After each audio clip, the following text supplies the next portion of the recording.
தேனவாரி நீ தெளிக்க அதில் தாகம் தீர நாம் குளிக்க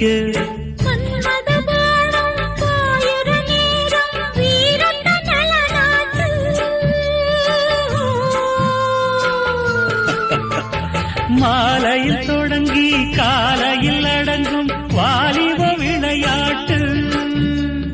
பூடல் புரண்டு வரும் பார்க்கடல் தீண்டினாள் என்னை தூண்டினாள் அவள் வலைகளை விரித்ததும் நானும் விழுந்தேன்